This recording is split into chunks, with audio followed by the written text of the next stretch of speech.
Beragam informasi penting dan menarik selama sepekan akan kami hadirkan selengkapnya dalam program Delik, Deretan Lintas Hukum dan Kriminal. Bersama saya Putri Anju, inilah berita selengkapnya.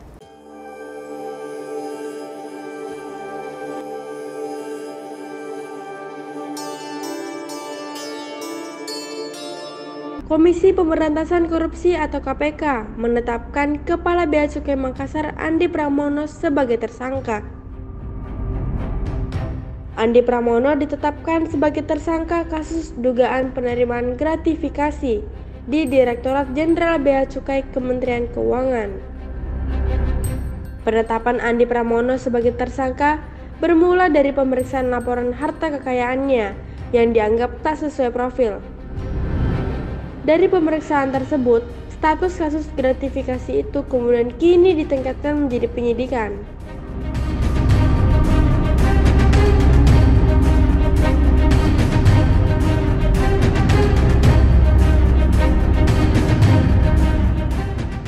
Usai ditetapkan sebagai tersangka, kini Andi Pramono dicopot dari jabatan Kepala Bea Cukai Makassar, Sulawesi Selatan oleh Kementerian Keuangan.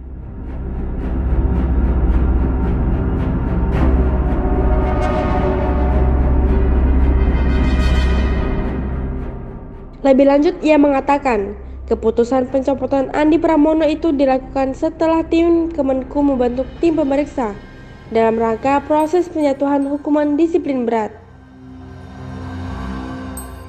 Hasil pemeriksaan yang dilakukan tim pemeriksa Kemenku disebut selaras dengan hasil temuan KPK. Nirlawala juga mengatakan pihaknya akan menghormati proses hukum yang dilakukan oleh lembaga anti rasuah. Kemenku juga siap mendukung penuh langkah yang diambil KPK.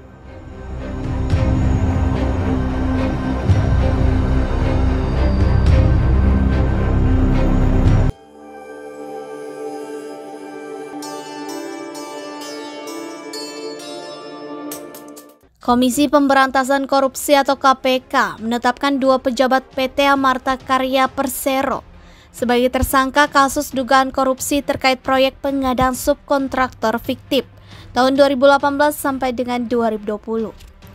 Keduanya adalah Direktur Utama Catur Prabowo dan Direktur Keuangan Trisna Sutisna.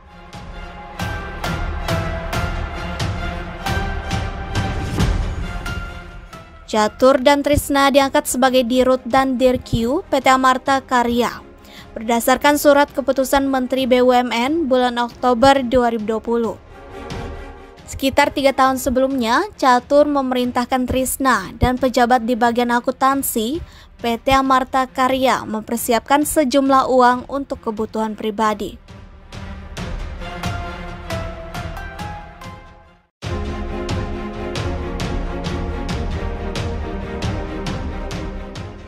Trisna bersama beberapa staf perusahaan kemudian mendirikan dan mencari badan usaha berbentuk CV yang digunakan untuk menerima pembayaran subkontraktor dari PT Amarta Karya tanpa melakukan pekerjaan subkontraktor yang sebenarnya alias fiktif.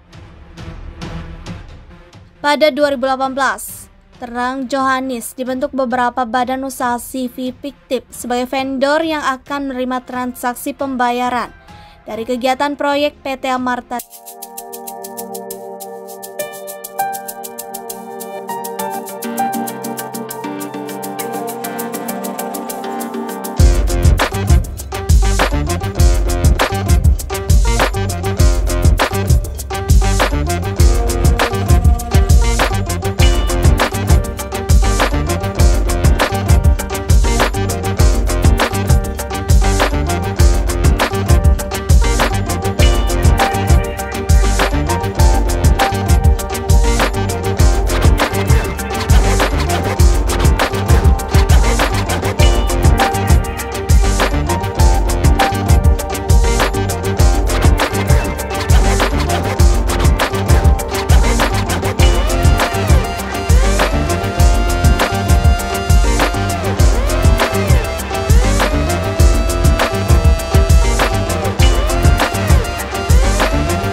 Pegawai restoran Karen's Dinner di Badung, Bali, jadi korban kekerasan pelanggan yang diduga kesal lantaran tak dipanggil dengan gelar dokter miliknya.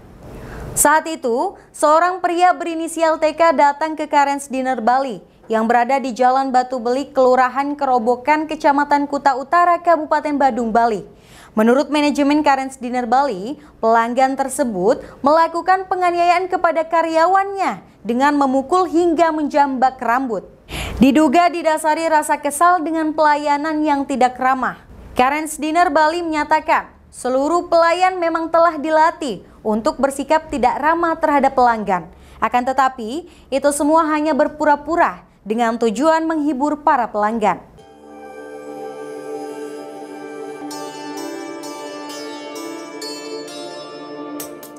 Menteri Komunikasi dan Informatika Johnny G. Plate ditetapkan sebagai tersangka oleh Kejaksaan Agung. Diketahui, Plate menjalani pemeriksaan sebagai saksi dalam perkara dugaan korupsi penyediaan menara base transceiver station 4G dan infrastruktur pendukung 1, 2, 3, 4, dan 5 bakti Kementerian Kominfo pada tahun 2020 hingga 2022 yang mengakibatkan negara rugi 8 triliun rupiah. Pemeriksaan Rabu 17 Mei 2023 adalah pemeriksaan ketiga yang dijalani oleh Plate. Namun kemudian penyidik memutuskan untuk menetapkannya sebagai tersangka dalam kasus ini.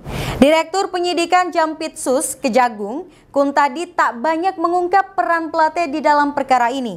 Hanya saja, ia mengatakan bahwa penetapan status tersangka ini mengacu pada hasil pemeriksaan atas Plate dan beberapa saksi lain sebelumnya. Plate kemudian dijebloskan ke Rutan Salemba Cabang Kejagung untuk 20 hari ke depan guna keperluan pemeriksaan. Plate disangka melanggar pasal 2 dan pasal 3 Undang-Undang RI nomor 20 tahun 2001 tentang perubahan atas Undang-Undang RI nomor 31 tahun 1999 tentang pemberantasan tindak pidana korupsi junto pasal 55 ayat 1 ke 1 KUHP. Pasal tersebut mengatur terkait perbuatan yang menimbulkan kerugian keuangan negara dan juga penyalahgunaan wewenang. Sebelumnya, ada dua Menteri Jokowi yang sudah lebih dulu mendekam di penjara, yaitu mantan Menteri Sosial Juliari Peter Batubara dan mantan Menteri Kelautan dan Perikanan Edi Prabowo.